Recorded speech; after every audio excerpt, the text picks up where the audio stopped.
चारुदत्त जी, इन्होंने कहा कि डिजिटल के पॉजिटिव इफेक्ट्स है। वैसे डेटा ने एंटरटेनमेंट तो सस्ता किया है, लेकिन डेटा से क्या हेल्थ बिल सस्ते हो रहे हैं? So thank you so much for this question. ये जानना बहुत ज़रूरी है कि डिजिटलाइजेशन हेल्थ केयर में क्यों ज़रूरी है। You know, with the changing times health care और हॉस्पिटैलिटी इंडस्ट्री में कुछ ज़्यादा डिफरेंस नहीं है। अगर हम देखें तो पहले के ज़माने में या 20 साल पहले भी हम लोग एक्चुअली में रेस्टोरेंट में जाके खाना ऑर्डर किया करते थे, but now the food is at our finger tip. You pick up your phone, click on Zomato, and the food is at your home, right? So it's comfortable, it's luxurious, it's convenient, and it's helpful, it's time saving. Similarly, healthcare is at your doorstep.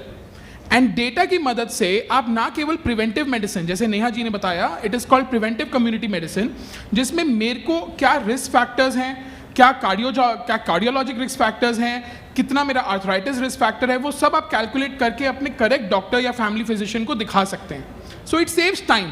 And similarly Covid के time पे हमें पता चला that rehabilitation, stroke recovery programs, palliative care, cancer care, this all can be managed at home.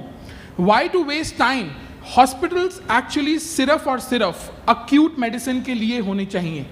Beds should be allocated to those people who need them the most, who need the touch. But trust me not, data and artificial intelligence or digitalization is not an alternative to physical medicine or medicine in proper sense. The touch of the doctor, the compassion and the empathy of the nursing staff still holds its value and importance. So मेरे हिसाब से हम लोग, I'm heading the Department of Home Healthcare, which is one of the largest in North India, हम लोग with the help of artificial intelligence are handling rehab patients through AI. Generative AI के through हमारे patients color therapy से अपने stroke, post stroke rehabilitation को use कर रहे हैं. And that's how things are recovering. ये जो डिजिटल इंफ्रास्ट्रक्चर इसकी हम बात करते हैं, इससे क्या वो जो डॉक्टर्स के बीच में कंसल्टेशन होता था ना, जैसे कि हम 80s की सीरियल में होते थे, एक पेशेंट है वो फ़ोन पे, मैं अमेरिका में बात करके बताऊंगा कि इस पेशेंट का क्या होगा, फिर फ़ोन पे बात होती थी कि नहीं इनका तो केस बहुत सीरियस है, बाहर ले जाइए. तो उस पर फ़र्क पड़ा है? ये एक स्टीरियोटाइप बता रहा हूँ मैं आपको, उस पर फ़र्क पड़ा है? रियल टाइम जो कंसल्टेशंस होते हैं उसका फैब्रिक बदला है क्या? You know, I would like to answer this. So cross consultations are actually easier with digitalization.